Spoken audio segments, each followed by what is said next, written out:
Buenos días, hermanos, hermanas, bendiciones. Que la paz de Dios esté con todos ustedes y sus familias. Bienvenidos hoy lunes 10, día 19 de abril del 2021, correspondiente a la tercera semana del tiempo de Pascua. Vamos a iniciar las Sagradas Escrituras que corresponden con el mismo. Y empezamos.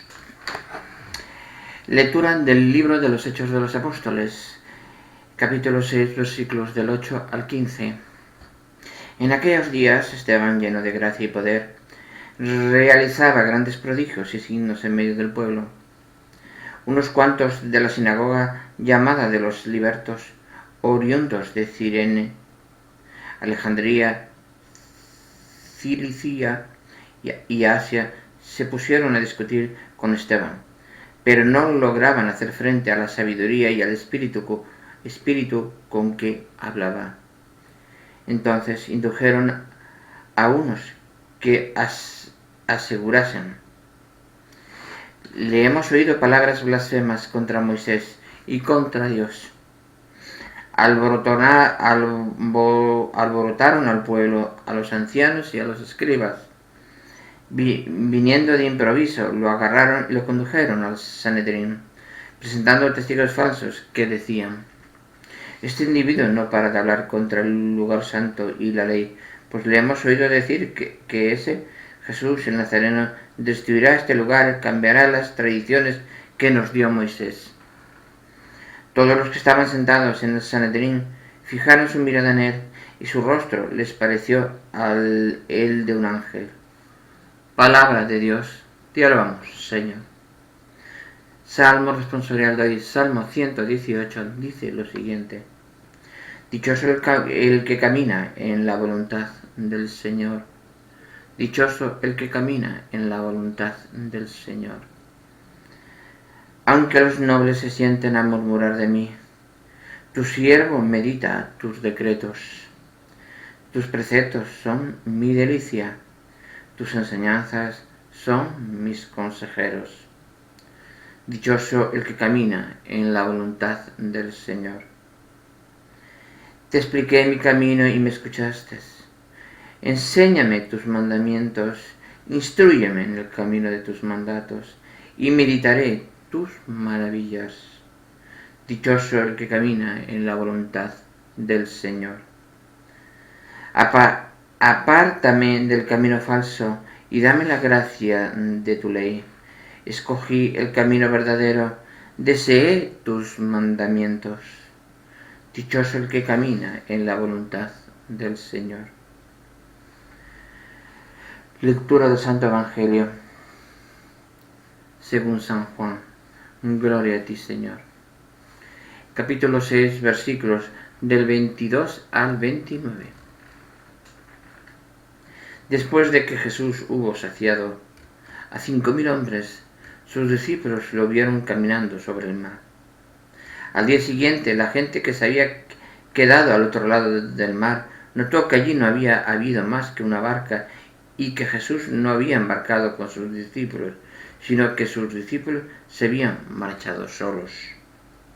Entretanto, unas barcas de Tiberíades llegaron cerca del sitio donde habían comido el pan después que el Señor había dado gracias. Cuando la gente vio que ni Jesús ni sus discípulos estaban allí, se embarcaron y fueron a Cafarnaúm en busca de Jesús. Al encontrarlo en la otra orilla del lago, le preguntaron: Maestro, ¿cuándo has venido aquí? Jesús les contestó: en verdad os digo, me buscáis no porque habéis visto signos, sino porque comisteis pan hasta saciaros. Trabajad no por el alimento que perece, sino por el alimento que perdura para la vida eterna.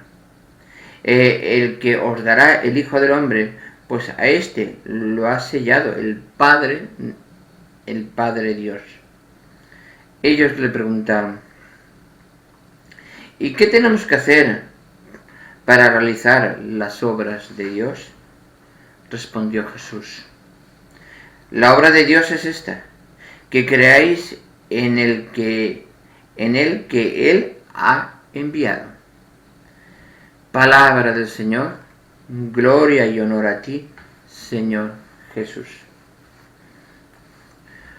Vamos a leer el comentario que nos manda nuestro hermano claretiano Javier Ngoñi y vamos a estudiarlo detenidamente y a profundizar lo máximo que podamos en la comprensión de las Escrituras, pidiendo siempre al Espíritu Santo que nos ilumine para poderlo comprender las Escrituras lo mejor posible.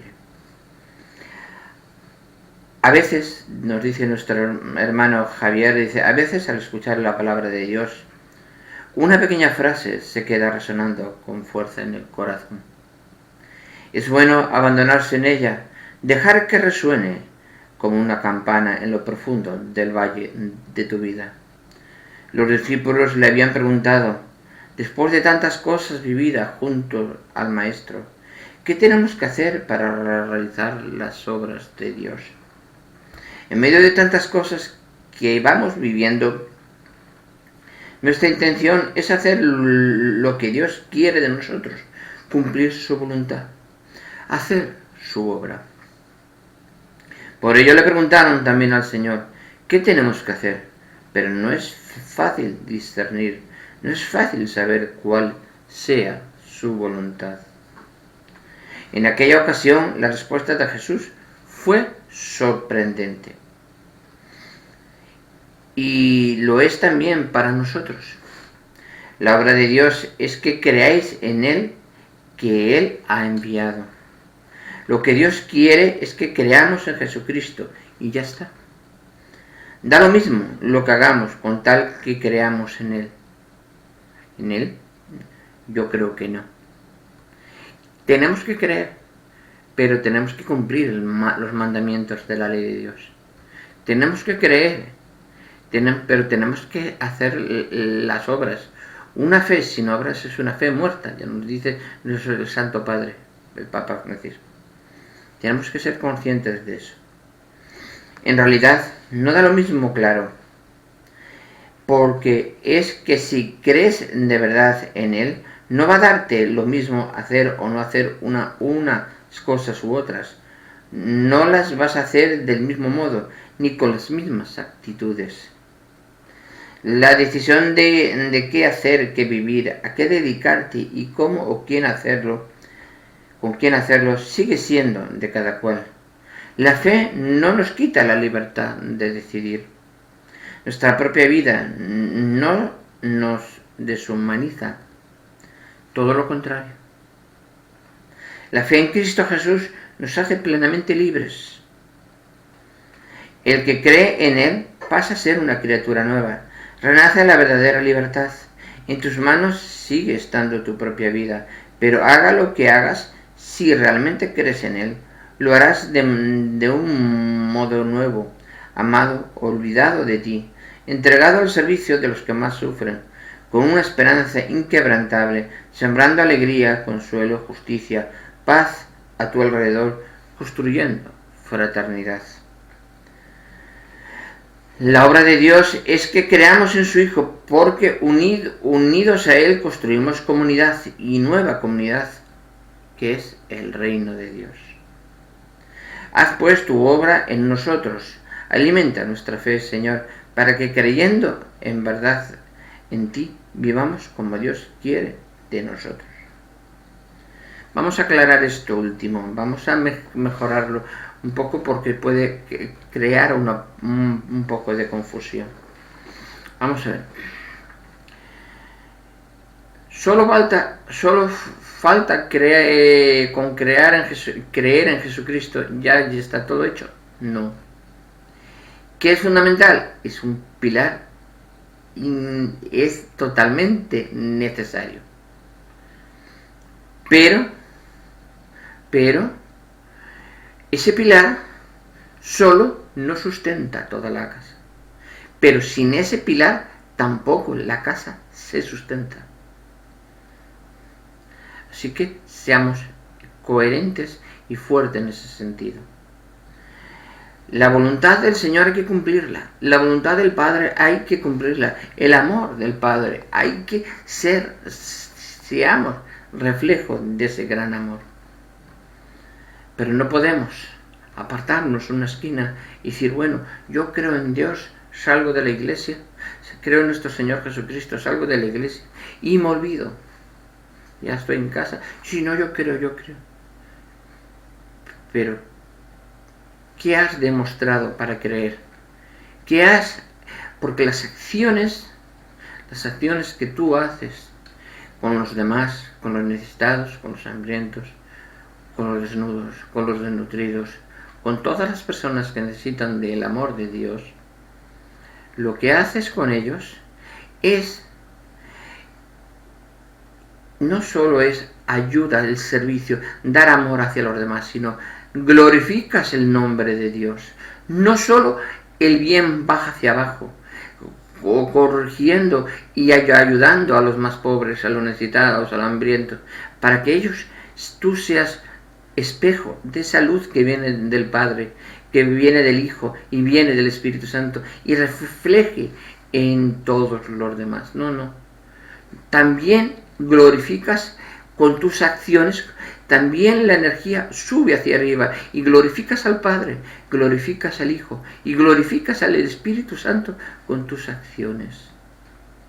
Es una alabanza al Señor, porque ¿qué más que el ayudar a los demás? Es dar gracias a Dios, es alabar a Dios por todo lo que nos da todos los días. Tenemos que ser conscientes que el bien no solo va en un sentido de una persona hacia el más pobre. No. También va por el servicio que has prestado al pobre. También ese bien glorificas el nombre de Jesús, glorificas el nombre del Padre, glorificas el nombre del Espíritu Santo. Tus acciones abarcan mucho. No se quedan ahí solamente. Por eso es importante las ayudas, el servicio, porque si lo das con todo el corazón, con todo el amor de Dios, con todo el servicio de Dios, das a servicio a los más pobres, a la iglesia, sirves llegas a tu párroco de tu localidad y dices, Padre, ¿qué puedo ayudar? ¿Qué puedo servir? Bueno, esta semana tenemos que en el comedor social hace falta 4 voluntarios. Pues vamos a fregar platos. Pues nos ponemos a fregar platos. Pues hay que repartir alimento. Pues nos llega un camión de alimentos y tenemos que descargarlo. Pues nos ponemos a cargar cajas. Pues es importante ese servicio hacia los demás. O nos han dado un montón de ropa y tenemos que clasificarla, mirar aquella que está mal y coserla y abotonarla, la que le falte botones y prepararla, lavarla y prepararla y plancharla para que darle al necesitado ropa en que vestir. Bueno, pues es importante eso. Otras personas dicen, bueno, pues no tengo acólito en la iglesia, pues bueno, Padre, pues yo me hago las funciones de acólito, me siento, estoy a su lado, cerca del altar, y le sirvo el vino, le sirvo el agua, le sirvo todo necesario, si hay, le ayudo en la liturgia, preparo los cánticos, restauro las imágenes que estén dañadas. Pues eso es servicio. Estás glorificando el nombre de Dios, estás glorificando el nombre del Hijo, estás glorificando el nombre del Espíritu Santo, porque es importante. Y saber que incluso glorificas el nombre del Espíritu Santo y el Espíritu Santo radica en ti. En el acto de la Eucaristía comes el cuerpo de Cristo y está el Espíritu Santo en ti, estás glorificando al Hijo, y el Padre Tú eres creación del Padre y eres hijo de Dios. Y tú eres templo de Dios.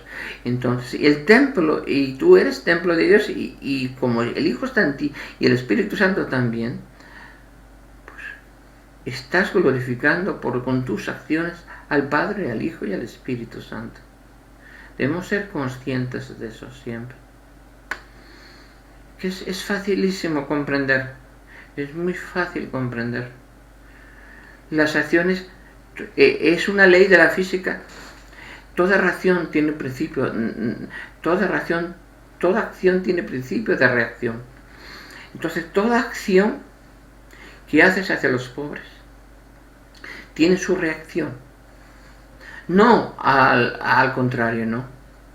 Glorificando al Padre, que te dio esa fuerza, esa voluntad, ese ímpetu, ese amor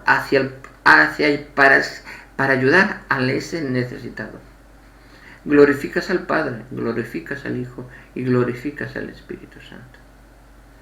Es importante eso, que señores que lo comprendan muy, muy importantemente.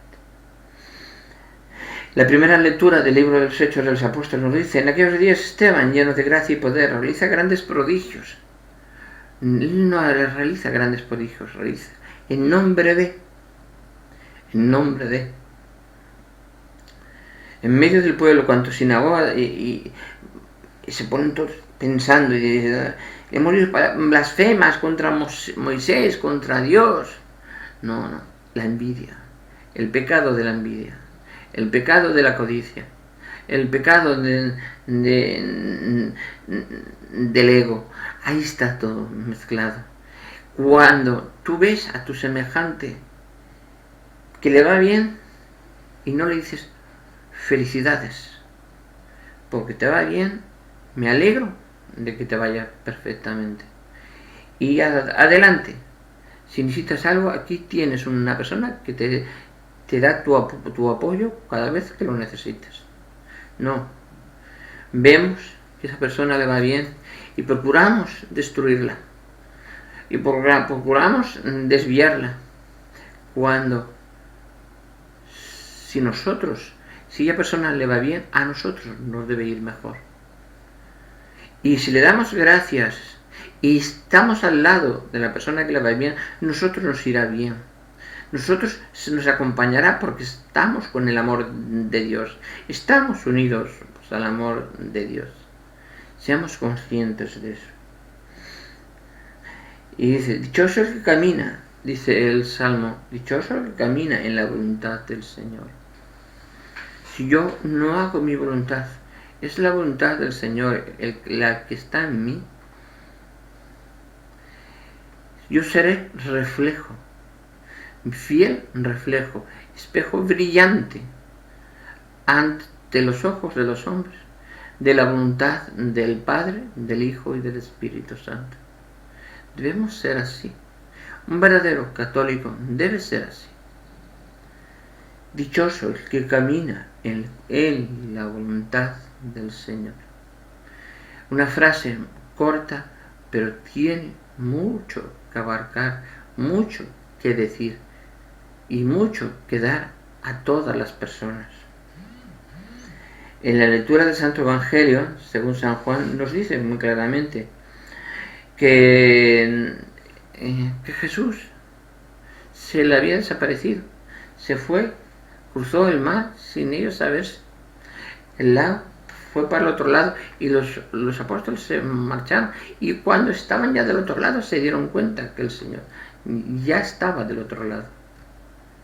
Le pregunta, pero respondió: maestro, ¿cómo has venido aquí? Jesús le contestó: en verdad os digo, me buscáis no porque habéis visto signo, sino porque comisteis pan hasta saciaros.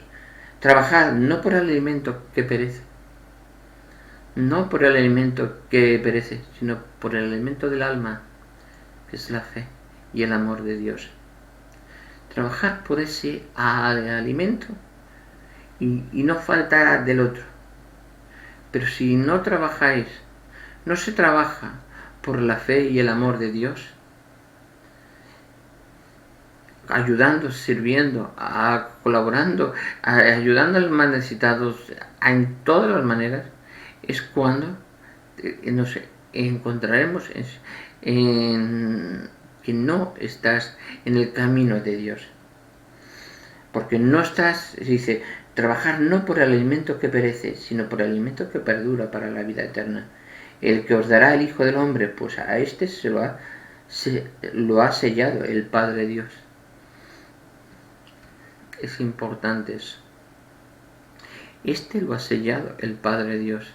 Es el Cordero. El que come de mi carne y el que bebe de mi sangre tiene vida eterna. Y cuando te dice que trabajar por el alimento que perdura para la vida eterna, te está diciendo el Señor que te unas a Él en su labor de amor y de evangelización de los pueblos, dar a conocer su palabra, dar a conocer su amor hacia todos los hombres. Es importante que esto se comprenda. Y le preguntan los apóstoles, ¿y qué tenemos que hacer para realizar las obras de Dios? Y responde nuestro Señor, la obra de Dios es esta, que creáis en Él que Él me ha enviado.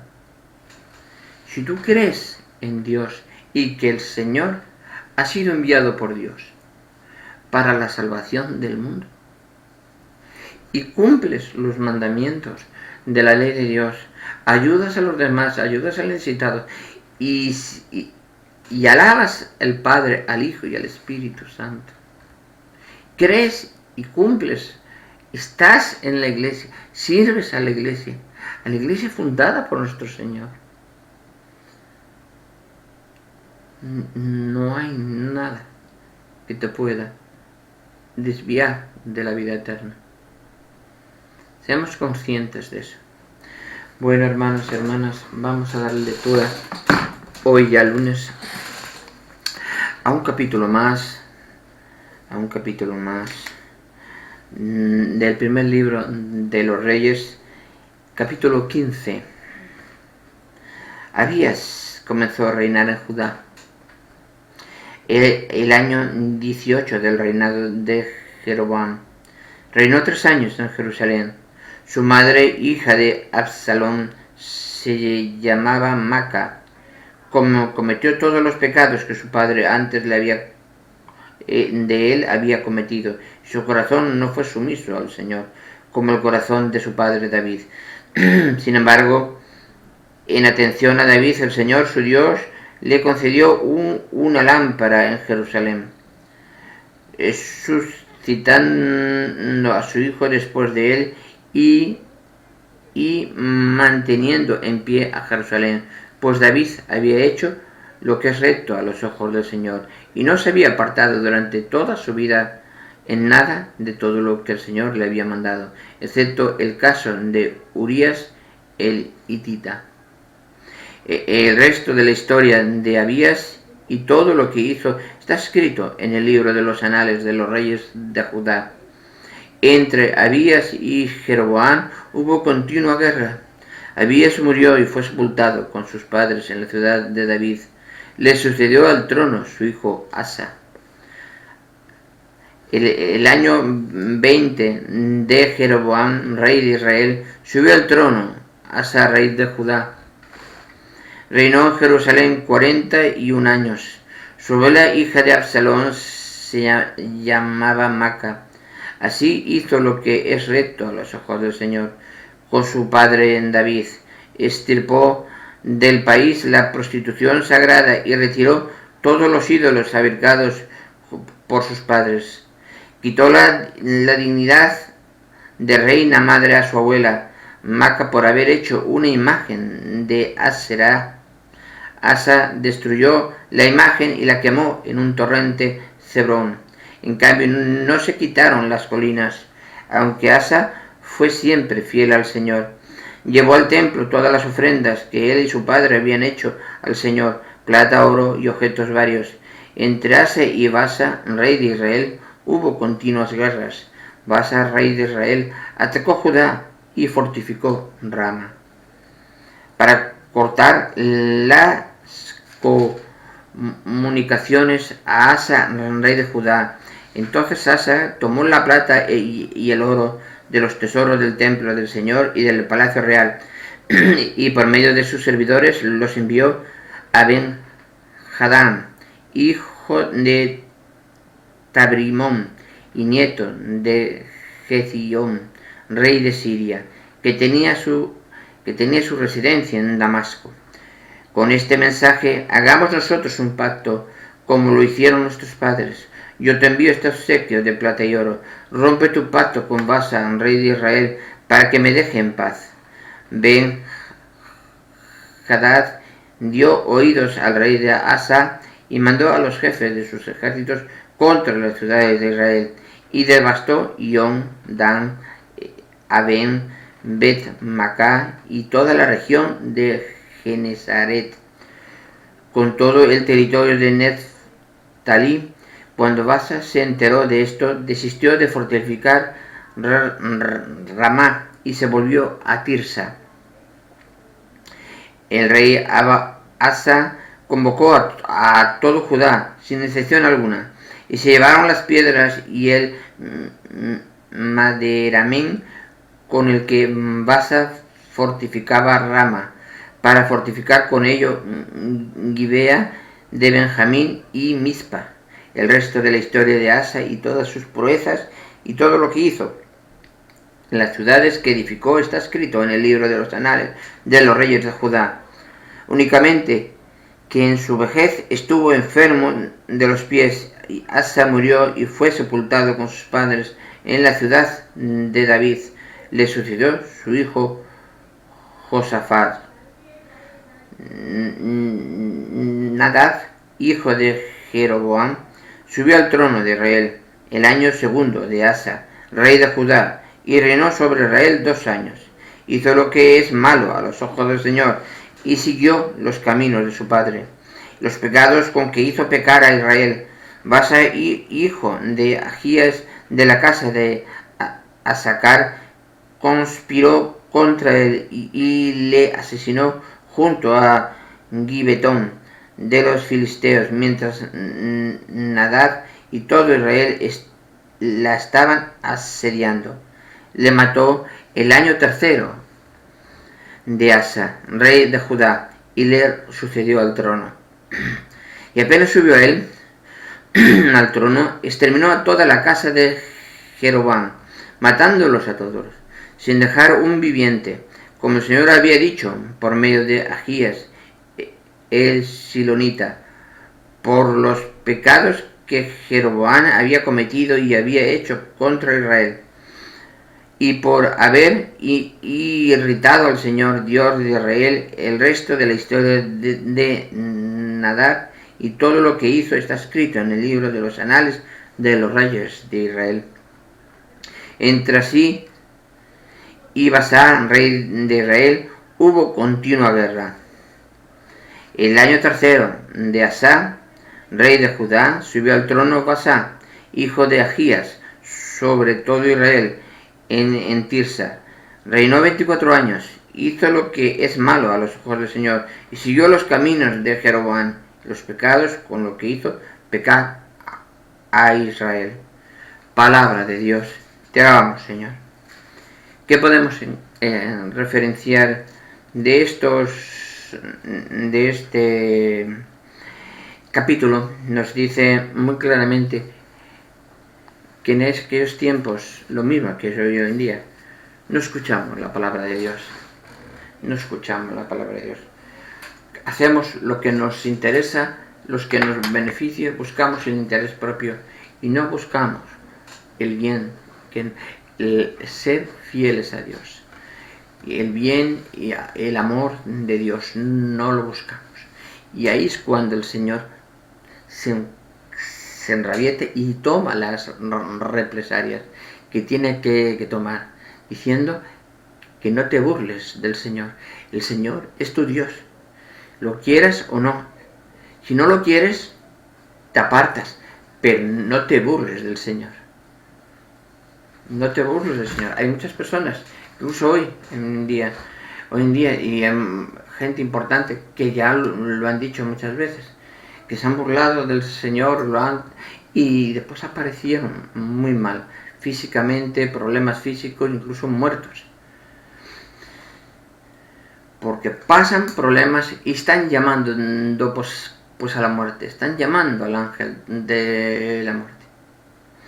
Y tenemos que ser conscientes de que Dios nos ama, Dios nos quiere, Dios nos ayuda, nos colabora cada vez que todo, solo es pedirle y se os dará, dice el Señor. Pedir a mi Padre en nombre mío y se os dará. Pedir. Si es tu voluntad, Padre, en nombre de tu Hijo, vengo a pedir, vengo a solicitar, vengo a suplicar, y todo se será dado. Todo será dado. Pues si no es esto, si no es su voluntad, te dará algo mejor. Siempre te da algo mejor. El Señor siempre, un padre siempre quiere a un hijo y siempre busca lo mejor para el hijo. Uno debe ser consciente de eso. Bueno, hermanos y hermanas, bendiciones, que la paz de Dios esté con todos ustedes y sus familias. Nos vemos en el siguiente vídeo. Bendiciones.